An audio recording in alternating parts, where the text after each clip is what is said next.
먼저 정청래 당대표의 모두 발언이 있겠습니다. 오늘부터 윤석열 내란 수계 피고인과 내란 공범들에 대한 사법부의 단죄가 시작됩니다. 헌법의 적을 헌법의 이름으로 물리친 대한민국의 위대한 국민들과 함께 민주주의의 적을 물리친 민주주의의 역사의 힘으로 반헌법, 반민주주의의 적을 역사심판, 내란 청산으로 단죄합니다. 윤석열의 공수처 체포영장 집행 저지 및 방해, 국무위원 심의권 침해, 비화폰 기록 삭제와 증거인멸 시도, 계엄 관련 허위 정보, 비상계엄 선포문 등에 대해 특검이 구형한 징역 10년에 대한 법원의 판단이 나옵니다. 생중계로 진행되니 국민 여러분들께서도 지켜볼 수 있을 것입니다. 한덕수 1월 21일, 이상민 2월 12일 1심 선고도 줄줄이 이어질 예정입니다. 불법계엄 내란에 대한 사법부의 상식적 판단이 있어야 할 것입니다. 국민의 생각과 사법부의 판결이 같을 것이라 믿습니다. 국민들께서는 내란 청산을 더 철저히 하라고 하십니다. 내란의 티끌까지 법정에 세우라 하십니다. 수사방해, 진술거부, 영장 기각 등으로 마무리하지 못한 3대 특검의 미진한 점을 해결하기 위해 어제 본회의에 2차 종합특검법을 상정했습니다. 국민의힘의 억지 필리버스터가 종료되는 즉시 통과시키겠습니다. 장동혁 대표가 단식을 시작했다고 합니다. 분명 우리가 통일교 신천지 특검을 하자고 했는데 장동혁 대표는 왜 통일교 특검 수용을 촉구하는 단식을 하는지 정말 이상합니다. 어안이 벙벙합니다.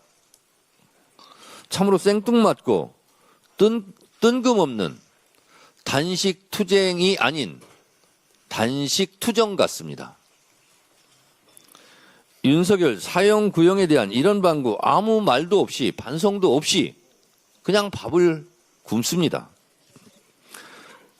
국민과 역사 앞에 최소한의 반성도 없이 목리를 부리고 있는 저는 단식쇼라고 생각할 수밖에 없습니다. 제발 정신 차리시기 바랍니다. 국민들께서는 한동훈 사태로 위기로 몰리자 시선 돌리기용 셀프 구명 단식 투정이라고 생각할 것입니다. 그럼에도 불구하고 2차 종합특검으로 내란 잔재를 뿌리 뽑겠습니다. 통일교 신천지 특검도 조속히 처리하겠습니다. 내란 청산과 개혁을 위한 민주당의 발걸음은 결코 멈추지 않을 것입니다. 지금은 단식할 때가 아닙니다. 지금은 내란에 대한 사과와 반성을 할 때입니다. 쇼라도 좋으니 제발 단식쇼가 아니라 진정한 반성과 성찰에 대한 쇼를 했으면 좋겠습니다. 장동혁 대표님, 밥 안 먹으면 배고픕니다. 단식을 중단하시고 이 시대적 흐름, 내란 청산에 협조해 주시기 바랍니다. 수사와 기소의 완전한 분리는 검찰개혁의 핵심이자 대원칙입니다. 어제 정책의원총회를 통해 정부에서 입법 예고했던 공수처, 중수청 설치법 초안에 대해 기본적인 내용을 공유했습니다. 20일에는 전 국민이 지켜보시는 가운데 공소청, 중수청 설치 등 검찰개혁안 전반에 대한 국민 대토론회를 진행할 예정입니다. 검찰개혁의 핵심은 수사와 기소의 완전한 분리입니다. 진료는 의사에게, 약은 약사에게, 기소는 검찰에게, 수사는 경찰에게 권한을 주자는 것이 움직일 수 없는 대원칙입니다. 입법, 행정, 사법의 권한을 나누는 것이 헌법의 삼권 분립 정신입니다.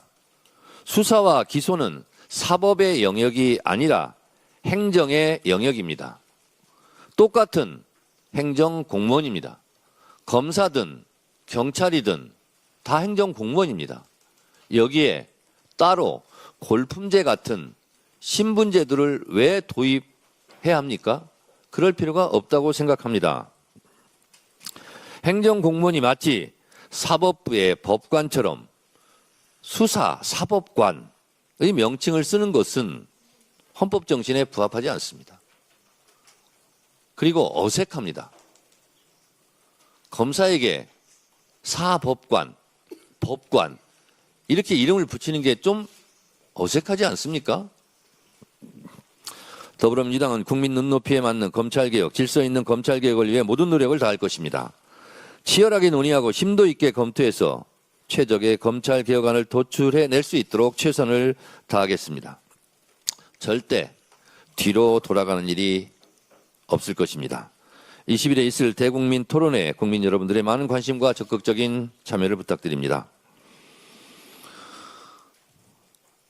국민주권 시대에 걸맞는 당원 주권 시대로 나아가는데 꼭 필요한 권리당원 1인 1표제를 재추진합니다. 방금 비공개 최고위원회에서 의결을 했습니다. 우리 헌법에서 규정하고 있는 선거의 기본 정신은 보통평등 직접 비밀 투표입니다. 누구나 1인 1표입니다.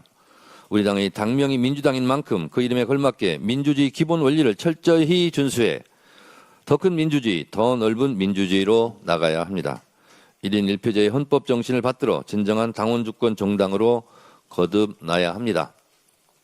지난번에 TF나 우리 초선 의원님들의 의견을 충분히 반영한 수정안 플러스 전략 지역의 또 하나의 권리를 더 높이는 방안을 마련했습니다. 그것을 의결했습니다.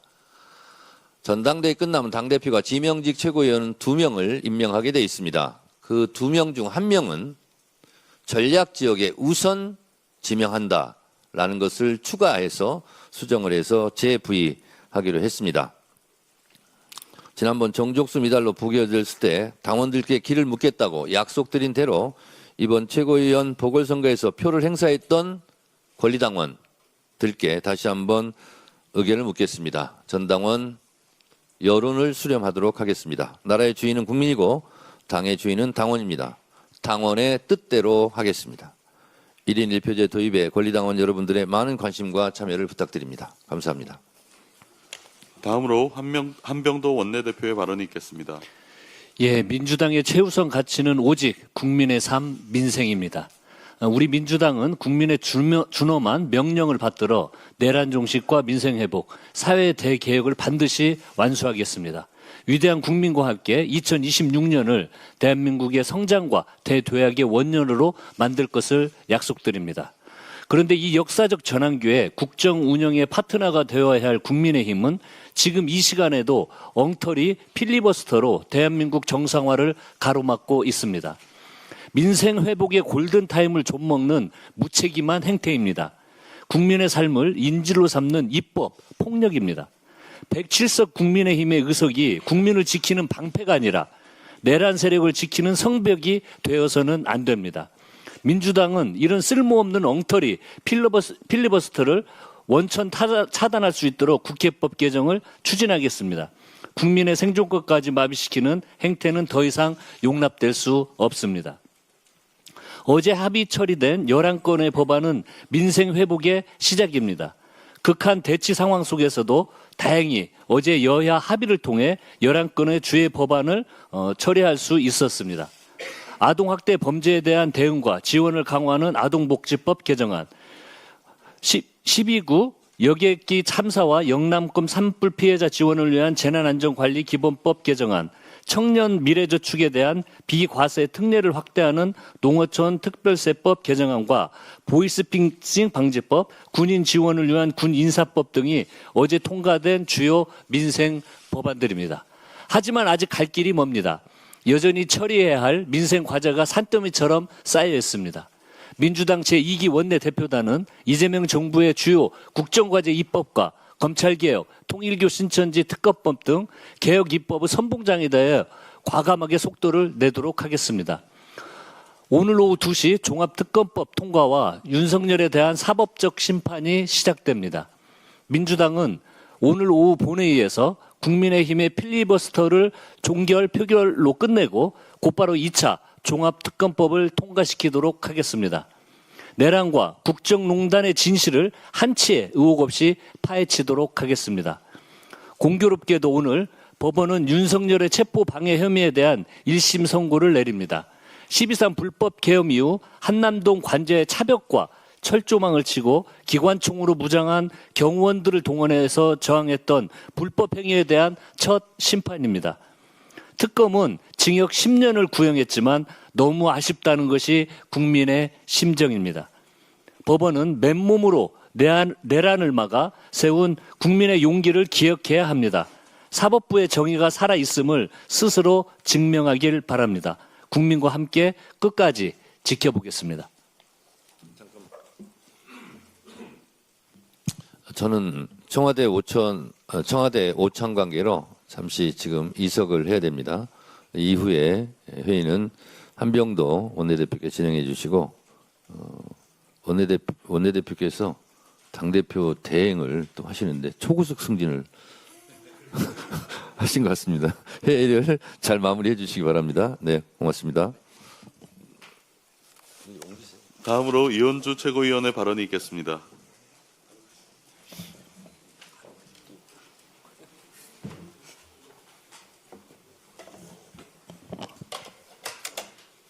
네, 최근에 이란 민주화 시위에 대한 이란 정부의 강경 진압이 걷잡을 수 없는 사태로 치닫고 있습니다. 군과 치안 세력을 동원한 무차별 발포, 즉결 처형 등 폭력 수위를 높이면서 저격수가 시위대를 향해서 이 겨냥해서 사격을 얼굴에 하는 등 그 처참한 상황이 매우 심각하다고 보도되고 있습니다. 사망자가 많게는 6만 명에 이른다는 보도가 나오는데 적어도 1만 명은 이미 넘은 것으로 보입니다. 이미 단순한 내정 문제를 넘어서 사실상 민간인 학살입니다. 더 이상 묵과할 수 없는 중대한 국제인권 사안이라고 생각합니다. 대한민국은 5.18 민주화 운동을 비롯해서 국가 권력에 의한 폭력과 인권 침해의 비극을 직접 경험한 나라입니다. 우리가 오늘날 이런 참상을 외면한다면 이는 우리 스스로 민주주의의 가치와 역사적 교훈을 부정하는 것이나 다름없다고 생각합니다. 특히 우리 국회는 민주주의의 전당이자 인권과 자유라는 보편적 가치를 수호하는 헌법기관으로서 이란 정부의 폭력적 진압을 규탄하고 이란 국민에게 연대와 지지의 메시지를 분명히 전달할 필요가 있다고 생각합니다. 따라서 저는 오늘 이란 민주화 시위에 대한 이란 정부의 무차별적 강경 진압을 규탄하고 이란 국민의 생명과 인권 보호 및 국제사회의 책임이 있는 대응을 촉구하기 위한 결의안을 발의하고자 합니다. 또한 우리 이란에 있는 우리 교민들에 대한 보호에 대한 것도 언급을 하고 있습니다. 무엇보다 이 결의안은 정파나 이념의 문제가 아니라 인간의 존엄과 생명, 민주주의라는 보편적 가치의 문제이기 때문에 이 자리를 빌어 여야를 막론하고 동료 의원 여러분께 정파를 초월한 초당적 동참과 연대를 간곡히 호소드립니다. 어제부터 지금까지 약 60여 명의 동료 의원들이 동참하고 있습니다. 우리 국회가 한 목소리로 내놓는 결의안이 고통받고 있는 이란 국민들에게 희망과 용기를 주고 이란 국민의 생명과 인권을 지키는 국제적 연대의 중요한 출발점이 되기를 바랍니다. 네. 그리고 이 환율 관련해서 한 말씀 드리겠습니다. 지금도 1,473원인데요. 다소 안정되는 듯 하다가 다시 좀 불안정해지고 있는 중입니다. 이 환율이 왜 중요하냐? 환율이 높아지면 수출 경쟁력이 높아지는 좋은 점은 물론 있습니다. 하지만 지나치게 계속 올라갈 경우에는 수입 물가와 원자재 물가가 상승하면서 서민들의 민생고가 심각해지고 특히 자산 수익률이 노동 수익률보다 계속 커지면서 양극화가 심각해지는 요인이 되는 것입니다. 그래서 이 환율 관리를 안 할 수가 없는데요. 최근에 미 베센트 재무장관의 구두 개입으로 환율이 좀 안정이 됐다가 어제 한은에서 금리 동결한 후에 다시 불안정해졌습니다. 환율 안정화 위해서 한미 간 금리 격차를 좁혀 나가야 되는 거기 때문에 한국의 기준금리를 당분간 미국의 인하 기조와 달리 동결하는 것은 불가피한 것입니다. 그런데 문제는 그러면 왜 이게 불안정해지느냐? 이창용 하는 총재의 발언이 문제였습니다. 통화량 증가가 환율 상승 요인이 아니라고 강변을 하면서 아무 문제가 없다. 계속 이렇게 노답의 발언을 하면서 시장으로 하여금 아무 대책이 없구나. 그러면 앞으로도 나아지지 않겠구나. 이런 생각을 하게 하는 것입니다. 이건 매우 심각한 문제라고 생각합니다. 제가 여러 번 이 자리에서 이창용 한 총재에 대한 문제의식을 말씀을 드렸는데 지금 이거는 이제 도가 지나치고 있다. 이대로 묵과할 수 없는 상황이 돼가고 있다고 판단해서 한 번 더 말씀드립니다. 문제는 진단이 잘못되면 대책도 잘못되는 것입니다. 2022년 초 이창용 하는 총재 취임 이후에 환율이 급등한 것은 사실입니다. 이창용 하는 총재는 서학개미 등 남 탓을 그만하고 대책을 내놔야 할 것입니다. 베센트 장관의 구두 개입으로 1%가 인하됐지만 그 환율이 안정이 되자마자 이창용 총재의 헛소리, 노답으로 시장이 화난 거 아니겠습니까? 환율 불안정 요인은 하나만으로 단정할 수 없습니다. 통화량 증가 또는 외환의 순유출 모두 해당될 수 있는 것인데 극구 통화량 증가는 요인이 아니다. 이렇게 하면 어떻게 이 상황이 개선될 수 있겠습니까? 환율이란 통화가치의 상대평가입니다. 통화가치의 상대평가. 한미 간의 통화량 증가율 격차가 분명히 우리가 그래프 등을 보면 이창용 총재 취임 이후 벌어진 것도 엄연한 사실입니다. 그러면 통화가치의 상대평가가 어떻게 되겠습니까? 당연히 환율 상승으로 이어질 수밖에 없는, 그리고 그것이 이 통화량 증가가 요인이다라고 얘기할 수밖에 없습니다. 그래서 원화 통화 가치가 상대적으로 낮아지면 환율이 올라가는 거 아닙니까? M2의 정의를 하느니 지금 와서 바꾼다고 뭐가 달라지는지 묻고 싶습니다. 하는 총재가 환율 급등에 노답 발언을 하니까 시장이 통화량 증가에 대해서 전혀 고려하지 않겠구나 이러면서 회의적 반응을 지금 보이고 있는 것입니다.